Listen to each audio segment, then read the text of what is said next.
Hello ಎಲ್ರಿಗೂ ನಮಸ್ಕಾರ. So ಇವತ್ತೊಂದು ಕಾರ್ಗೆ ಮೊಬೈಲ್ ಹೋಲ್ಡರ್ನ ತಗೊಂಡಿದ್ದೆ. ಸೊ ಅದನ್ನ ಫಿಟ್ ಮಾಡಿದ್ದೀನಿ. ಇದನ್ನ ನಾನು ತುಂಬಾ ಅಂಗಡಿಗಳಲ್ಲಿ ಹುಡುಕಿದ್ದೀನಿ, ಸಿಕ್ಕಿಲ್ಲ. ಮತ್ತೆ ಸಿಗ್ನಲ್ಗಳೆಲ್ಲ ಮಾರೋದು ಇಷ್ಟೊಂದು ಕ್ವಾಲಿಟಿಯಾಗಿ ಇರಲಿಲ್ಲ. ಸೊ ಅದಕ್ಕೆ ಇದನ್ನ ತೋರಿಸೋಣ ಅಂತ ವಿಡಿಯೋ ಮಾಡ್ತಾ ಇದ್ದೀನಿ. ನೋಡಿ, ಇಲ್ಲೊಂದು ಫಿಟ್ ಮಾಡೋದಿದೆ, ಇಲ್ಲೊಂದು ಸೆಟ್ ಮಾಡ್ಕೊಬೋದು ಈ ಪಾರ್ಟಲ್ಲಿ. ಸೊ ನೆಕ್ಸ್ಟ್ ಇಲ್ಲಿಂದ ಲೆಂತ್ ಉದ್ದ ಮಾಡ್ಕೊಬೋದು. ನೋಡಿ, ಈ ಥರ ಉದ್ದ ಮಾಡ್ಕೊಬೋದು. ಸೊ ಬೇಡ ಅಂದರೆ ಈ ಥರ ಮಾಡ್ಕೊಬೋದು. ಸೊ ನೆಕ್ಸ್ಟ್ ಬಂದು ಇದು 360 ಡಿಗ್ರಿ ತಿರುಗುತ್ತೆ ಇದು. ಸೊ ನಾವು ಹೆಂಗೆ ಬೇಕು ಹಂಗೆ ಇದು ಮಾಡ್ಕೊಬೋದು. ಮತ್ತು ಇದು ಆರಿಜೆಂಟಲ್ಲು ಮತ್ತು ವರ್ಟಿಕಲ್ಲಾಗಿ ಮಾಡ್ಕೊಬೋದು, ಆಯಿತಾ. ಸೊ ಈ ಥರ ಇದು 360 ಡಿಗ್ರಿನೂ ರೊಟೇಟ್ ಆಗುತ್ತೆ. ಮತ್ತು ಇಲ್ಲಿ ಫಿಟ್ ಮಾಡೋದು ತುಂಬ ಈಸಿ. ಸೊ ಇದನ್ನು ಜಸ್ಟ್ ಇಲ್ಲೊಂದು ಬಟನ್ ಕೊಟ್ಟಿದ್ದಾರೆ. ಸೊ ಈ ಕಡೆ ಸೈಡ್ ತೋರಿಸಿ. ಸೊ ಇಲ್ಲೊಂದು ಬಟನ್ ಕೊಟ್ಟಿದ್ದಾರೆ. ಸೊ ಈ ಬಟನನ್ನು ಜಸ್ಟ್ ನಾವು ಇಲ್ಲಿ ಪ್ರೆಸ್ ಮಾಡಿದ್ರೆ ಸೊ ಇದು ಓಪನ್ ಆಗುತ್ತೆ. ಸೊ ನಾವಿಲ್ಲಿ ಎಷ್ಟು ಬೇಕೋ ಅದನ್ನು ಹಿಂಗೆ ಪ್ರೆಸ್ ಮಾಡಿ ಇಟ್ಕೊಂಡ್ರೆ ಇದು ಫುಲ್ಲು ದೊಡ್ಡದಾಗುತ್ತೆ. ಸೊ ನಾವು ಯಾವ ಮೊಬೈಲ್ ಎಷ್ಟು ಬೇಕೋ ಅಷ್ಟು ಇದರಲ್ಲಿ ಅಡ್ಜಸ್ಟ್ ಮಾಡ್ಕೊಬೋದು. ನೆಕ್ಸ್ಟ್ ಇದನ್ನು ಫಿಟ್ ಮಾಡಬೇಕಾದ್ರೆ ಜಸ್ಟ್ ಇದನ್ನು ಪ್ರೆಸ್ ಮಾಡಿದ್ರೆ ಆಯಿತು, ಆಯಿತಾ. ಈ ಥರ ಈ ಬಟನ್ ಪ್ರೆಸ್ ಮಾಡಿ ಇಟ್ಕೊಂಡ್ರೆ ಅದು ಓಪನ್ ಆಗುತ್ತೆ. ಮೊಬೈಲ್ ಇಟ್ಬಿಟ್ಟು ಇಲ್ಲಿ ಈ ಥರ ಫಿಟ್ ಮಾಡ್ಬೋದು. ಸೊ ಒಂದನ್ನು ಮಾಡಿ ತೋರಿಸ್ತೀನಿ ಇಲ್ಲಿ. ಸೊ ನೋಡಿ, ಸೊ ಇದು ನನ್ನ ಮೊಬೈಲ್ನ ಫಿಟ್ ಮಾಡ್ತಾಯಿದ್ದೀನಿ ಇದಕ್ಕೆ. ಓಕೆ, ಇದು ಓಪನ್ ಆಗಿದೆ. ಸೊ ಇವಾಗ ಇದಕ್ಕೆ ನಾನು ಮೊಬೈಲ್ ಇಡ್ತಾ ಇದ್ದೀನಿ. ಸೊ ಇಟ್ಟು ಈ ರೀತಿ ಇಟ್ಟು ಈ ಥರ ಫಿಟ್ ಮಾಡ್ಕೊಬೋದು. ಸೊ ನೆಕ್ಸ್ಟು ನಿಮ್ಗೆ ಇಲ್ಲಿ ಲೆಂತ್ ಇನ್ನೂ ಜಾಸ್ತಿ ಬೇಕು ಅಂತಂದರೆ ಲೆಂತ್ ಇನ್ನೂ ಮುಂದೆ ಇಲ್ಲಿವರೆಗೂ ಮಾಡ್ಕೊಬೋದು. ಸೊ ಈ ಥರ ಇದೊಂದು ತುಂಬ ಚೆನ್ನಾಗಿದೆ. ಇದರಲ್ಲಿ ಇದೊಂದು ಆಪ್ಷನ್ನು ನೈಸ್ ಅನಿಸ್ತು. ಆ್ಯಕ್ಚುಲಿ ಇದ್ರ ಪ್ರೈಸ್ ಬಂದು ಆನ್ಲೈನಲ್ಲಿ ನಾನು ತೊಗೊಂಡ್ಮೇಲೆ ಬಲ್ಕಾಗಿ ತೊಗೊಂಡ್ರೆ ಇದು 160 ಏನೋ ತೋರಿಸ್ತಾ ಇದೆ. ಆ್ಯಂಡ್ ಅಂಗಡಿಗಳಲ್ಲಿ ಹೋದರೆ ನಿಮ್ಗೊಂದು 200-250 ಸಿಗುತ್ತೆ. ನಾನು ತೊಗೊಂಡಿದ್ದು ಇದು ನಾನು ಆನ್ಲೈನಲ್ಲಿ ಎಲ್ಲೂ ಚೆಕ್ ಮಾಡಲಿಲ್ಲ. ಬಟ್ ಅಂಗಡಿಲಿ ಹೋಗಿ ಕೇಳಿದಾಗ ಇದನ್ನು ತೊಗೊಂಡಿದ್ದು SP ರೋಡಲ್ಲಿ ಅನಿಸುತ್ತೆ. ಹೌದು, SP ರೋಡಲ್ಲಿ ಇದು. ಸೊ ಅಲ್ಲಿ ನಾನು ಹೋಗಿ ಕೇಳಿದಾಗ ಅವ್ರು ತೋರಿಸಿದಾಗ ಇದು ನನಗೆ ನೋಡಿದ ತಕ್ಷಣ ತುಂಬ ಚೆನ್ನಾಗಿ ಇಷ್ಟ ಆಯ್ತು ನನಗೆ. ಅದಕ್ಕೋಸ್ಕರ ಇದನ್ನು ತೊಗೊಂಡೆ. ಅಲ್ಲಿ ತುಂಬ ಚೆನ್ನಾಗಿದೆ. ಯಾರಾದರೂ ತೊಗೊಳ್ಳೋರಿದ್ರೆ ಇದು ಏನಿದು ಗೇರ್ ಫಿಟ್ ಅಂತ. ಓಕೆ, ಇದನ್ನು ನಾನು ತಗೊಂಡು ಎಲ್ಲಿ ಫಿಟ್ ಮಾಡೋದು ಅಂತ ನೋಡ್ತಾ ಇದ್ದೆ. ತುಂಬ ಜನ ಇಲ್ಲಿ ಗ್ಲಾಸ್ಗೆ ಹಾಕೊಂಡಿರ್ತಾರೆ. ಐ ಥಿಂಕ್ ನಾನು ಕೇಳಿದ ಮಟ್ಟಿಗೆ ಇಲ್ಲಿ ಗ್ಲಾಸ್ಗೆ ಹಾಕಿದ್ರೆ ಕೆಲವೊಂದು ಕಂಪ್ಲೇಂಟ್ಸ್ ಇದೆ, ಗ್ಲಾಸ್ದು ಇದಾಗೋ ಚಾನ್ಸಸ್ ಇರುತ್ತೆ, ಬ್ರೇಕ್ ಆಗೋ ಚಾನ್ಸಸ್ ಇರುತ್ತೆ ಅಂತ. ಸೊ ನಾನು ಅದಕ್ಕೆ ಯಾವುದಕ್ಕೂ ಬೇಡ ಅಂದ್ಬಿಟ್ಟು ಗ್ಲಾಸಲ್ಲಿ ಹಾಕಿಲ್ಲ.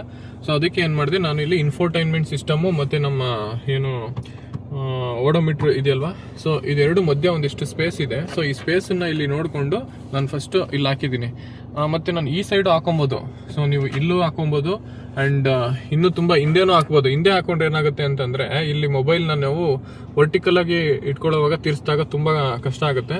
ಮತ್ತು ಇನ್ನೂ ಹಿಂದಕ್ಕೆ ಹಾಕಿದ್ರೆ ಸೊ ನಾವು ಹೈಟ್ ಇಲ್ಲಿವರೆಗೂ ಮಾಡ್ಕೊಬೋದು. ಬಟ್ ಇಲ್ಲೂ ಆದರೆ ತುಂಬ ಕೆಳಗಡೆ ಹೋಗುತ್ತೆ. ನನಗಿಲ್ಲಿ ಹೈಟ್ ಇರಬೇಕು, ಬಿಕಾಸ್ ರೋಡು ನೀಟಾಗಿ ಫ್ರಂಟ್ ಕಾಣಿಸ್ಬೇಕು ನಮ್ಮ ಗಾಡಿ ಎಲ್ಲಿ ಇಳೀತಿದೆ ಅಂತ. ಸೊ ಅದಕ್ಕೆ ನಾನು ಇದೊಂದೊಂದು ಮಾಡ್ಕೊಂಡಿದ್ದೀನಿ. ಆ್ಯಂಡ್ ಇಲ್ಲಿ ಲೆಫ್ಟ್ ಸೈಡ್ಗೆ ಮಾಡ್ಕೊಂಡ್ರೆ ಇಲ್ಲೂ ಮಾಡ್ಕೊಬೋದು. ಆದರೆ ನನಗೆ ಆಪ್ರೇಟ್ ಮಾಡೋದಕ್ಕೆ ಇಲ್ಲಿ ನಾನು ಡ್ರೈವ್ ಮಾಡುವಾಗ ಇದನ್ನು ಬಿಟ್ಬಿಟ್ಟು ಆಮೇಲೆ ಅದನ್ನು ಆಪ್ರೇಟ್ ಮಾಡಬೇಕಾಗುತ್ತೆ. ಸೊ ಅದಕ್ಕೆ ನಾನು ಇಲ್ಲೇ ಇದನ್ನು ಫಿಟ್ ಮಾಡ್ಕೊಂಡಿದ್ದೀನಿ. ಸೊ ನನ್ನ ಕಾರಿಗೆ ಇಲ್ಲಿದೆ. ಸೊ ನಿಮ್ಮ ಕಾರಿಗೆ ಎಲ್ಲಿ ಫಿಟ್ ಮಾಡ್ಬೋದು ನೋಡಿ. ಆದಷ್ಟು ಗ್ಲಾಸ್ಗೆ ಫಿಟ್ ಮಾಡೋದನ್ನು ತಪ್ಪಿಸಿ. ಸೊ ಗ್ಲಾಸಿಗೆ ಬೇಡ, ಬಿಕಾಸ್ ಈ ಬಿಸಿಲಲ್ಲೆಲ್ಲ ಅಥವಾ ಚಳಿಗೆ ಬಿಸಿಲಿಗೆ ಗ್ಲಾಸ್ ಎಕ್ಸ್ಪೆಂಡ್ ಆಗ್ತಾಯಿದ್ರೆ ಇದಾಗುತ್ತೆ, ಬ್ರೇಕ್ ಆಗೋ ಚಾನ್ಸಸ್ ಇರುತ್ತೆ. ಸೊ ಗ್ಲಾಸಿಗೆ ಬೇಡ. ಸೊ ನಿಮ್ಮ ಇದರಲ್ಲೇ ಫಿಟ್ ಮಾಡ್ಕೊಳ್ಳಿ. ಇದು ಇನ್ಸ್ಟಾಲ್ ಮಾಡೋದು ತುಂಬ ಈಸಿ. ಸೊ ಇಲ್ಲೊಂದು ನಿಮಗೆ ಇದಿದೆ, ಕ್ಲಿಪ್ ಥರ ಇದೆ, ಇಲ್ಲೊಂದು ಕೊಟ್ಟಿದ್ದಾರೆ. ಇದು ಆ್ಯಕ್ಚುಲಿ ಹಾಕೋಕ್ಕಿಂತ ಮುಂಚೆ ಇಲ್ಲಿ ಫಸ್ಟ್ ಇಲ್ಲೊಂದು ಸ್ಟಿಕ್ಕರ್ ಕೊಟ್ಟಿರ್ತಾರೆ. ಆ ಸ್ಟಿಕ್ಕರ್ ತೆಗೆದುಬಿಟ್ಟು ರಿಮೂವ್ ಮಾಡಿ ಇಲ್ಲಿಗೆ ಸ್ಟಿಕ್ ಮಾಡಿ ಆದಮೇಲೆ ಈ ಕ್ಲಿಪ್ಪನ್ನ ನೀವು ಮೇಲ್ಗಡೆ ಇರುತ್ತೆ, ಅದನ್ನ ನೀಟಾಗಿ ಟೈಟಾಗಿ ಕೆಳಗಡೆ ಪ್ರೆಸ್ ಮಾಡಿ ಅದು ಸಕ್ ಮಾಡ್ಕೊಳ್ಳೋ ಥರ ಅದನ್ನು ಏನು ವ್ಯಾಕ್ಯೂಮ್ನ ಇದು ಮಾಡಿಕೊಂಡು ಇಲ್ಲಿ ಪೇಸ್ಟ್ ಆಗುತ್ತೆ. ಸೊ ಅವಾಗ ಟೈಟಾಗಿ ಕೂತ್ಕೊಳ್ಳುತ್ತೆ. ತುಂಬ ಟೈಟಾಗಿ ಕೂತ್ಕೊಂಡಿದೆ. ಸೊ ಆ್ಯಕ್ಚುಲಿ ನಾವೇ ಅದನ್ನು ಕಷ್ಟಪಟ್ಟು ತೆಗಿಬೇಕಾಗುತ್ತೆ ನೆಕ್ಸ್ಟ್ ತೆಗೆಯುವಾಗ. ಸೊ ನಾನು ಇಲ್ಲಿ ಪರ್ಮನೆಂಟಾಗಿ ಇಲ್ಲಿ ಫಿಟ್ ಮಾಡಿದ್ದೀನಿ. ಸೊ ಇದು ಫಿಟ್ ಮಾಡೋದು ಕೂಡ ತುಂಬ ಈಸಿ. ಇದು ನೀವು ಎಲ್ಲಿಗೆ ಬೇಕಾದ್ರೂ ಫಿಟ್ ಮಾಡ್ಕೊಬೋದು. ಯಾರಾದರೂ ಜಸ್ಟ್ ಇವಾಗ ಕ್ಯಾಬ್ ಡ್ರೈವರ್ಗಳು ಅಥವಾ ಎಲ್ಲೋ ಬೋರ್ಡ್ ವೆಹಿಕಲ್ ಯಾರು ಓಡಿಸ್ತಿರ್ತೀರೋ ಅವರಿಗೆ ಮ್ಯಾಪ್ ನೋಡ್ಕೊಳ್ಳೋಕ್ಕೆ ಅಂತಂದರೆ ಇನ್ಫೋಟೈನ್ಮೆಂಟ್ ಸಿಸ್ಟಮ್ ಇರುತ್ತೆ. ಇನ್ಫೋಟೈನ್ಮೆಂಟ್ ಸಿಸ್ಟಮ್ ಇಲ್ಲ, ನೀವು ಎಲ್ಲ ಬೇಸ್ ವೇರಿಯಂಟ್ ತೊಗೊಂಡಿರ್ತೀರಾ ಅಂತಂದರೆ ಸೊ ಇದರಲ್ಲಿ ನೀವು ಇಲ್ಲಿ ಮೊಬೈಲ್ ಫಿಟ್ ಮಾಡ್ಕೊಳ್ಳೋಕ್ಕೆ ಇಲ್ಲಿ ಹಾಕೊಬೋದು ಇದನ್ನು. ನಿಮಗೆ ಮ್ಯಾಪ್ ಬಿಟ್ಟು ಬೇರೆದನ್ನು ಬೇಕಾಗುತ್ತೆ ಅಲ್ಲ, ಫೋನ್ ಮಾಡೋದಕ್ಕೆ, ಅವರು ವಾಟ್ಸಪ್ಪಲ್ಲಿ ಏನಾದ್ರು ಲೊಕೇಶನ್ ಕಳ್ಸಿದ್ರೆ ಅಲ್ಲಿ ಹೋಗೋದಕ್ಕೆ, ಅದಕ್ಕೆಲ್ಲ ಬೇಕಾಗುತ್ತೆ. ಸೊ ನೀವು ಮೊಬೈಲ್ ಹೋಲ್ಡರ್ ಇರಲೇಬೇಕು ಕ್ಯಾಬ್ ಎಲ್ಲೋ ಬೋರ್ಡ್ ಅಂತಂದರೆ. ಸೊ ಅದಕ್ಕೆ ಇದನ್ನೊಂದನ್ನು ಹಾಕೊಂಡಿರಿ. ಹೇಗಿದ್ರು ಹಾಕೊಳ್ತೀರಾ. ಸೊ ಇದು ಚೆನ್ನಾಗಿದೆ, ಒಂದು 200-250 ರೂಪಾಯಿ ಕೊಟ್ಟರೆ ತುಂಬ ಒಳ್ಳೆ ಕ್ವಾಲಿಟಿ ಇರೋದು ಇದು ಸಿಕ್ಕಿದೆ. ಸೊ ಈ ಥರದನ್ನು ಹಾಕೊಳ್ಳಿ. ಆಮೇಲೆ ಇನ್ನೊಂದು ಏನು ಹೇಳಬೇಕು ಅಂತಂದರೆ, ಇನ್ನೇನು ಇದನ್ನ ಹಾಕೊಂಡಿದ್ದೀನಿ ಅಂತಂದರೆ, ನನಗೂ ಒಂದು ಮೊಬೈಲ್ ಹೋಲ್ಡರ್ ಬೇಕಾಗಿತ್ತು, ಅದಕ್ಕೊಂದು ಹಾಕೊಂಡೆ.